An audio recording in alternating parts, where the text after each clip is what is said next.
What's up, everyone?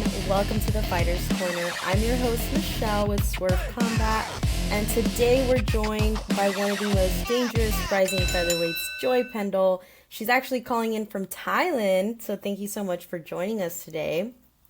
If you don't know, Joy Pendell, she's coming off a massive 2025 run. She's holding titles in multiple promotions. And Joy, it feels like your name's been everywhere lately. How does this moment in your career feel right now for you? I love it. It's all the culmination of all this hard work over 12 years coming together. Everything is falling into place and I'm ready. I'm ready for all the challenges. I'm out here in Thailand, leveling up my Muay Thai, my striking skill set, and rounding up my game even more. And I can't wait to get signed for another fight again and be able to show off everything I've been learning. I saw that you are in Thailand because you are from California, right? You train in California. Yes, Team Alpha Male? I'm at Uriah Faber's Team Alpha Male, and then I also have my personal coach, Daniel Brito. Awesome. So in Thailand, you just decided to go sharpen up your skills for 2026? Yeah, and there's a lot of knowledge out here. It's just the grind, the consistency of the training.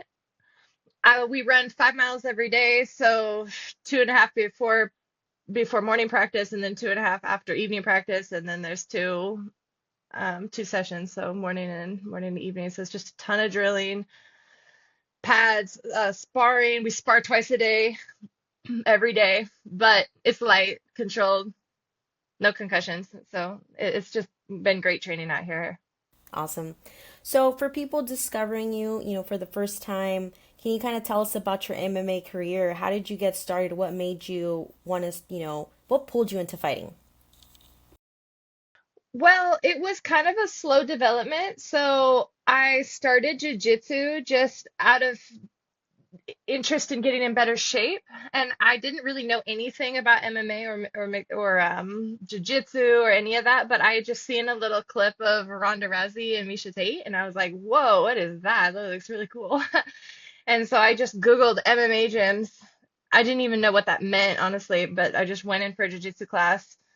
I loved it. I signed up, did a 1 year contract because they had a deal, and I just got into it. And then over the years of training jiu-jitsu, then I got interested in fighting because I was good at jiu-jitsu, but it occurred to me, like, what would I do in a parking lot? Somebody comes up and just hits me, like, I mean, I just want to know how to really use my jiu-jitsu in a self-defense situation. And so then I got into Muay Thai and boxing, and then of course took my first cage fight eventually.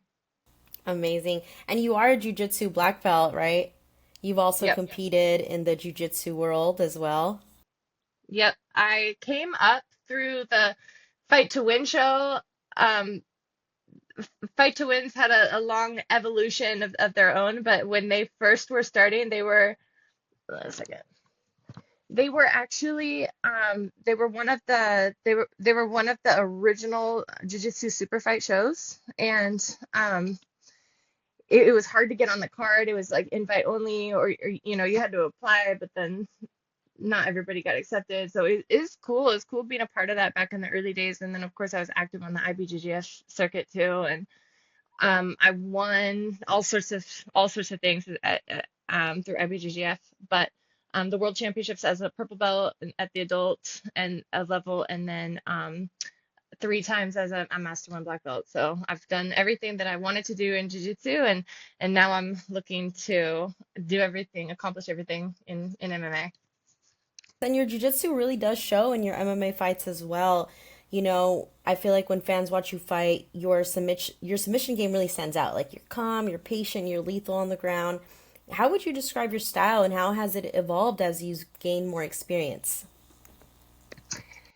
Yeah, well, one thing about competing in the cage is I just can't force my jiu-jitsu game. That's the important part. I need to trust in every aspect of my skill set, and then the fight's gonna go the way that the fight goes. That's up to the fight gods. That's not up to me. I find like in sparring, if I'm hunting takedowns, I can't get the takedown. Everybody can sense that I'm hunting that, and then I'm getting lit up. versus if I'm just comfortable to strike and see what opens up on its own, that the takedown's always there. If I'm not really, if I'm not, as long as I'm not fixated on it, then I can always find it. And like I mentioned, you're coming off a huge run, right? You have multiple titles across different promotions, and you've had those first round submission finishes. What do you think clicked for you during this stretch, and what do you think people are finally starting to see in you now? Well, like I said, I think what finally clicked is just that I need to trust myself and be confident everywhere. And if I get locked into a cage with a girl, like I'm the one coming out the winner. That's just how it is. I mean, I know how to fight. I'm a fighter, so to just be confident and not feel like there's only one path I can take. There's all sorts of paths I can take to that victory. Um, and yeah, it's just getting the opportunities. This promotion's continuing to put me on and keep me busy. And as long as I can just keep getting fights, I'm gonna keep getting better. I mean, obviously I'm gonna get better no matter what because I'm gonna be training, but it's a different kind of training, different kind of focus when I actually have something signed. So I can't wait to get something back in the books. Can't wait either. And you've been very confident lately, rightfully so, calling out names like Leah McCourt and even Cris Cyborg. What made you feel like now was the right time to start putting those statements out there? So I wasn't in any particular rush to fight Chris. I just figured she would be around. But then she announced that she was trying to retire and that she wanted her retirement fight to be against Leah McCourt. And it makes me sad that Cyborg wants to retire because I wanna fight her. I mean, she's the one. She's the best in the world. She's so dominant. Um, if I want to be the best, I have to beat the best, right? So I have to beat her. Like, don't retire on me, Chris. But she's got to do what's best for her, and she's 42 or 43 or something. So it's time. But yeah, so that's why I really would like to get that fight because it's gonna be my only opportunity. And hey, what better time than now? Let's go for it. And as far as Leah's concerned, I put out this big call out post on my Instagram. Of course, I have it pinned, but the thing is, I'm simply better than Leah in every way. My win percentage is better, my finish percentage is better, my activity, like I'm way more active. I'm on a four fight win streak. She's coming off of a loss. She's missed weight, never missed weight. There's just like all sorts of things. I have like better jiu-jitsu accolades. I've won more things in jiu-jitsu. Everything, like everything about me, I'm very similar to Leah McCourt as far as being like that jiu-jitsu based, that grappler based style, but I simply outclass her everywhere. And those are just facts. I'm not trying to be disrespectful. Leah's a great fighter and everything, but if you look at all of our stats, if you line them up side by side, I'm the better fighter. So there's no reason why Leah should be getting that fight against Cyborg and not me. And I'm willing to put my money where my mouth is. I'm willing to back up the talk. I mean, let me fight Leah. Like, just let me fight her. Let me prove I'm better than her. Let me show it. And then hopefully Cyber would be willing to accept that fight. I love that. I mean, we would love to see that too. And I know you said that right now, you're just waiting to get signed another fight. So at this moment, do you have any, you're not sure if you have any upcoming fights, or maybe you're not able to say that right now, but you are waiting for something. Yeah, well, I manage myself, which is nice because then I can, of course, just make all those decisions on my own. I really prefer it that way. It's gone well for me the last couple of years. But A1's always there. Of course, I'm their champion, and I love fighting locally and being on Uriah's show. So there's several girls I could fight on A1, but WMMA rankings came out with their list of top 10 featherweight fighters in the world, and I'm number five, and the only four girls above me are there in the PFL. So that's Chris, she's in the number one spot, and then Pacheco's number two, Sarah Collins is number three, and then Leah McCourt is number four.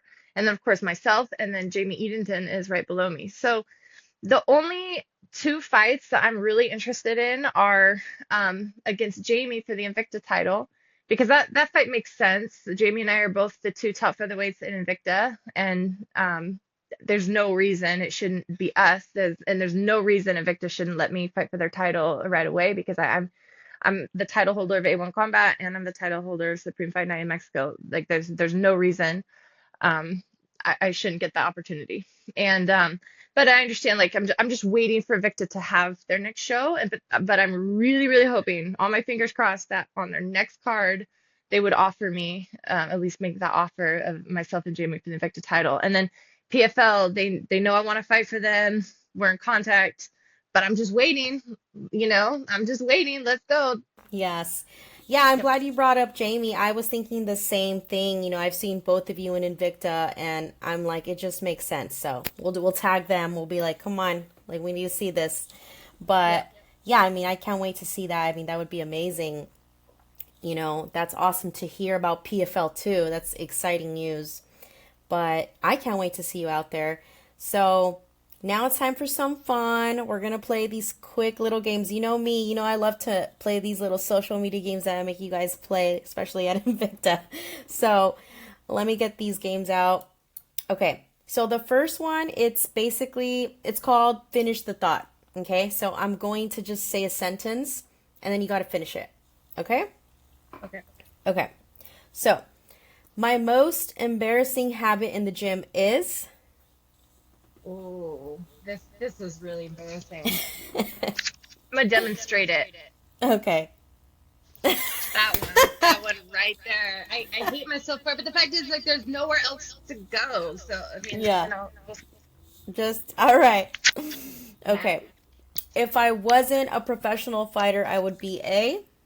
Professional dancer. Oh, I Ooh. love salsa bachata. I don't mean for dancing. I mean dancing.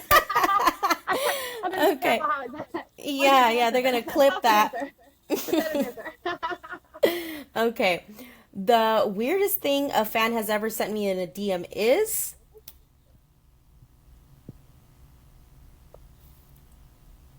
Oh, weirdest thing.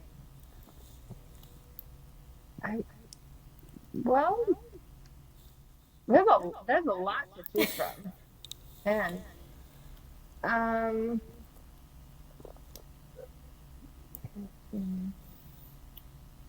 well, I mean, I have guys like all the time trying to like pay Just like me to every. like fight them and stuff, which Oh my God. if I thought they would actually pay me, I mean, honestly, let's go sit down. Like, I mean, I am a professional fighter. This is what I do. People pay me to fight, but the problem is I don't think any of the offers are serious. Yeah. So, Right. regardless, Okay. The moment I know my opponent is broken is when I see.